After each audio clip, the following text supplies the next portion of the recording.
নমস্কার বন্ধুরা, প্রেরণা বাংলা মোটিভেশন চ্যানেলের একটি নতুন পর্বে রইল সবাইকে আমন্ত্রণ।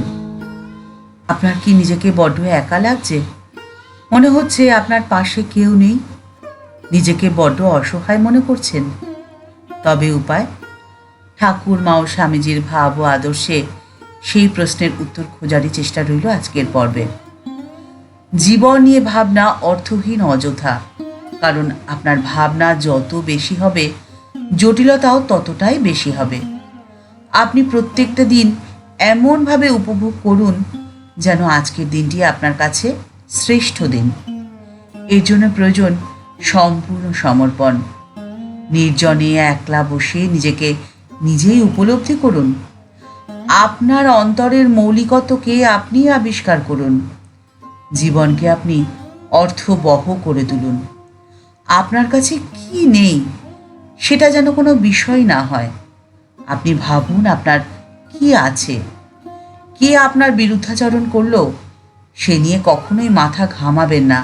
আপনি ভাবুন কে আপনার পাশে আছে।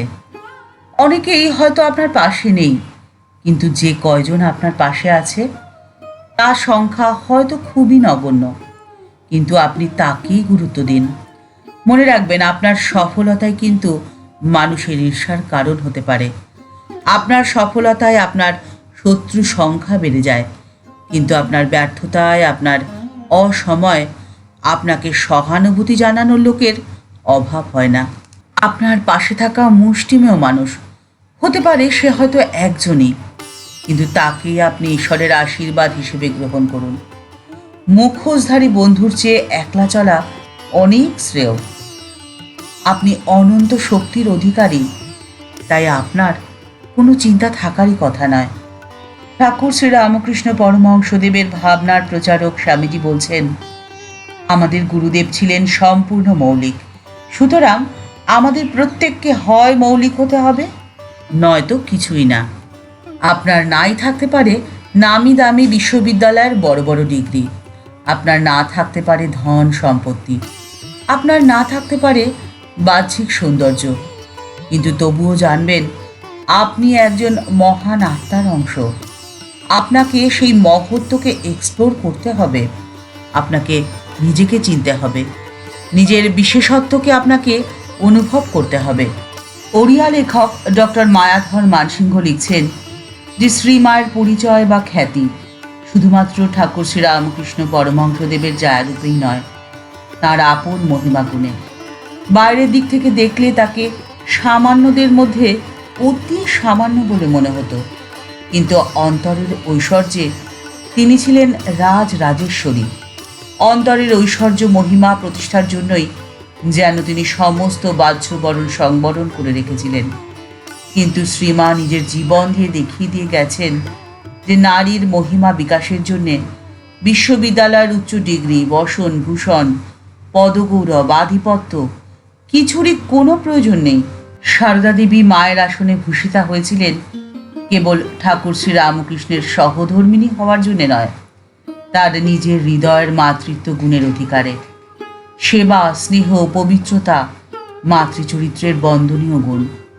এই সমস্ত গুণেই তিনি আজ সকলের বরণীয়া।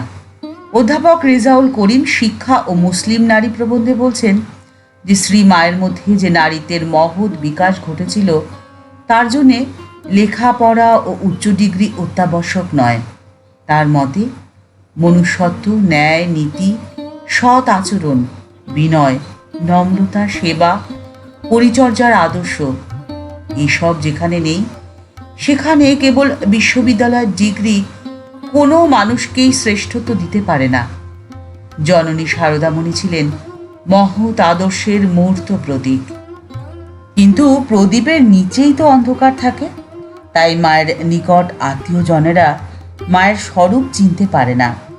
ভক্তদের সাথে তাই আত্মীয়দের সব সময় মতের অমিল, মতান্তর। জয়রামবাটিতে গিরিশ ঘোষের সাথে কালী মামার বাঁধল তুমুল তর্ক। বিষয় হলো, মা কি দেবী নাকি মা সাধারণ মানুষ? কারণ কালী মামা চিরদিনই তাকে দিদি বলেই জানেন। দিদির কাছেই তার কত আবদার, কত জাগতিক প্রত্যাশা। হঠাৎ সেই দিদিটি দেবী যদি হয়ে ওঠেন তাহলে তার সহ্য হবে কেন? তা বলেই বা কি করে? তাই তর্ক তুমুল পর্যায়ে উঠে গেল। কিন্তু অবশেষে গিরিশ বাবুই জিতলেন। ভীত সন্ত্রস্ত পরাস্ত কালীমামা শরণ নিলেন মা মহাশক্তির কাছে।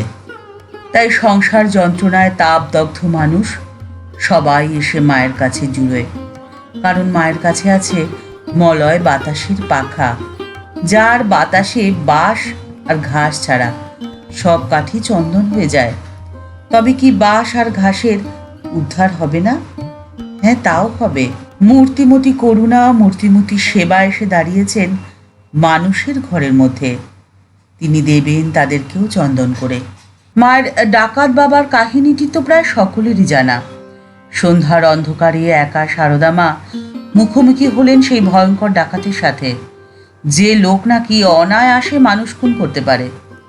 মা সারদা ভয়ে সংজ্ঞা হারাননি, আর্তনাদও করে ওঠেননি। একান্ত বিশ্বাসের নম্রতা নিয়ে তার কাছেই শরণ চাইলেন। বললেন, বাবা, আমার সঙ্গীরা আমাকে ফেলে গেছে, আমি বোধহয় পথ ভুলেছি। তুমি আমাকে সঙ্গে করে যদি তাদের কাছে পৌঁছে দাও। ডাকাত পত্নীর হাত ধরে বলেছিলেন, মা, আমি তোমার মেয়ে সারদা। সঙ্গীরা ফেলে যাওয়ায় বড্ড বিপদে পড়েছিলুম। ভাগ্যিস বাবা আর তুমি এসে পড়লে। হঠাৎই ওলট পালট হয়ে গেল সেই দস্যু দম্পতির হৃদয়। পরবর্তী ঘটনায় এটা দেখা যায় যে আশ্রয় প্রার্থনীকে তারা যে শুধু আশ্রয় দিয়েছিলেন তা নয়, দিয়েছিলেন সেবা, যত্ন, শ্রদ্ধা এবং স্নেহ। কিন্তু কেমন করে এটা হলো? শুধুমাত্র প্রত্যুৎপন্ন বুদ্ধির ফলেই?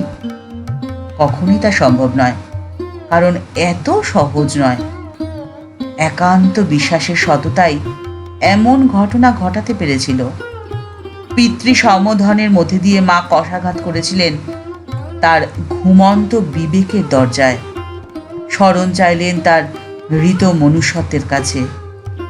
তাই এই আবেদন সেদিন ব্যর্থ হয়নি। দস্যু ফিরে পেয়েছিল তার হারানো মনুষ্যত্ব, জেগে উঠেছিল তার ঘুমন্ত বিবেক। বিশ্বাসের কাছে পরাজিত হয়েছিল হিংসা।